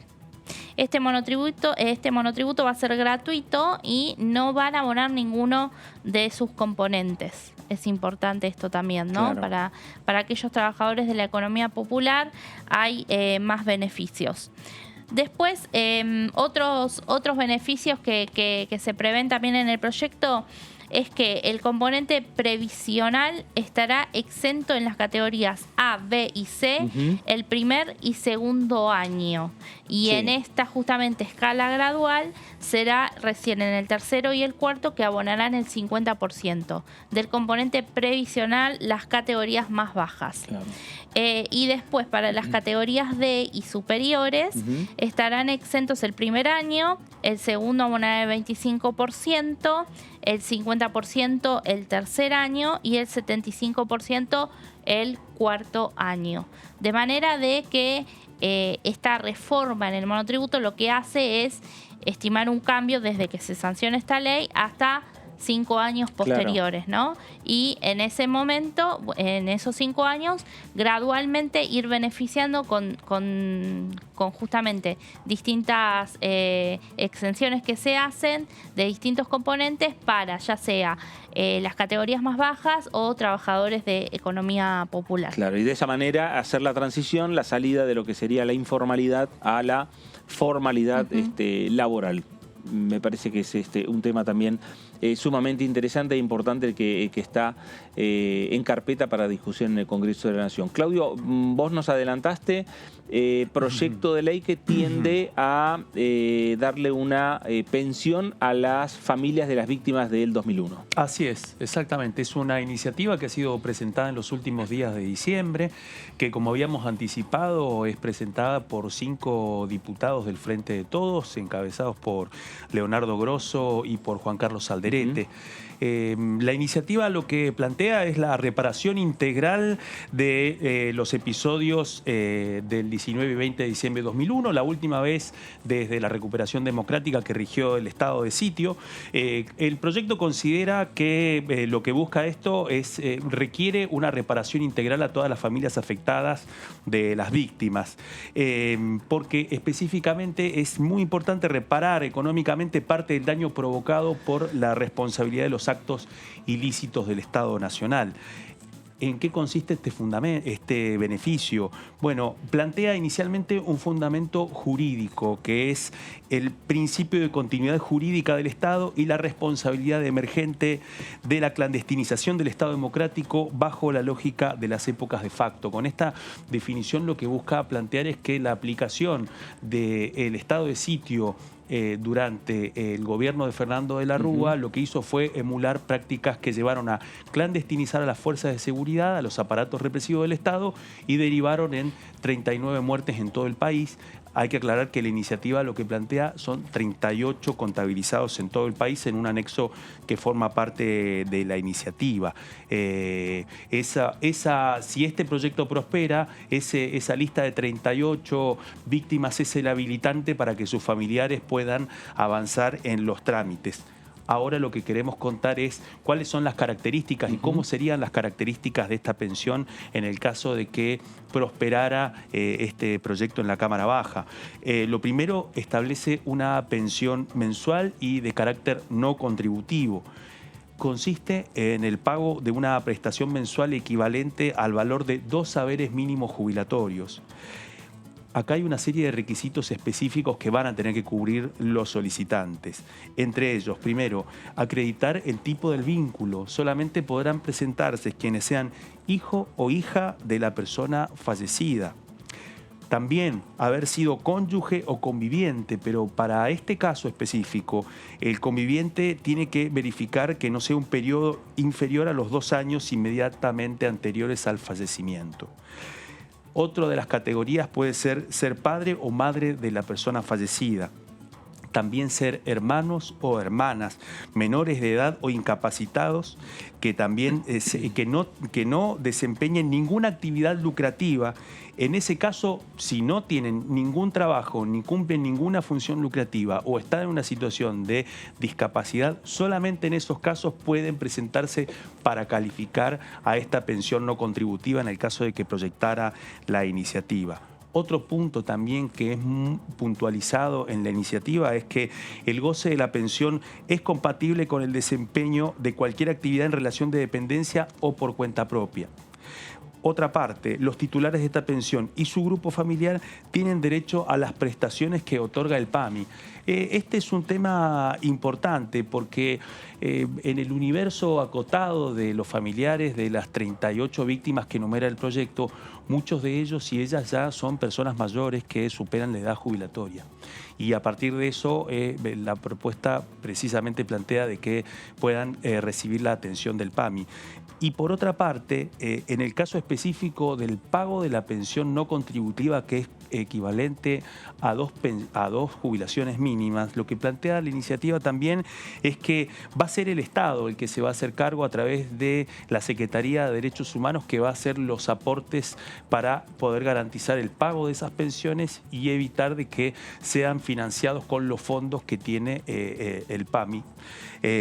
Otro de los puntos que lo habíamos planteado es precisamente que todo esto va a quedar dentro de la órbita de la Secretaría de Derechos Humanos de la Nación, que así como va a hacer los aportes para financiar las pensiones no contributivas, también va a hacer los aportes para financiar la atención médica de los familiares que reciban que accedan a la cobertura médica del PAMI. Estos son los puntos principales de esta iniciativa. Como decía Fernando, también hay otra iniciativa impulsada por el Ejecutivo en el Senado de la Nación, pero hay que recordar que la primera vez que un presidente habló de avanzar con esta reparación fue Néstor Kirchner en 2003, a fines de 2003, en el segundo aniversario de la represión desatada entre el 19 y 20 de diciembre del 2001, y fue la primera promesa que hizo un jefe del Estado a los familiares para llevar adelante una pensión no contributiva reparatoria. Desde aquel entonces hasta ahora, bueno, ha pasado más de 3 lustros y surge esta nueva iniciativa presentada por diputados y diputadas que responden a distintos movimientos sociales. Y recordemos también de que hay dos vías también. Hay otra que avanza y que no tiene que ver con un proyecto presentado dentro del Congreso, sino con las causas abiertas en la justicia civil presentadas por distintas familias que le reclaman al Estado la reparación a partir de que sus familiares fueron asesinados durante la aplicación del estado de sitio, que además no solamente fue impugnado en la justicia, sino que a 20 años del avance de los juicios implicó el procesamiento de distintos funcionarios y también la confirmación de las condenas, como el caso del entonces secretario de Seguridad Interior, Enrique Mató. El 19 de diciembre el presidente Alberto Fernández recibió a los familiares en Casa de Gobierno. Allí estuvieron hablando de estos temas, hablaron de estas iniciativas y fue de ahí donde terminó de firmarse el proyecto que está hoy en el Senado Nacional, que se complementa en muchos puntos con que vos, Claudio, nos estás señalando. Así es. Sí, y eso muestra también, digamos, cuáles son las distintas perspectivas que conviven dentro de la coalición oficialista para poder abordar esta deuda histórica.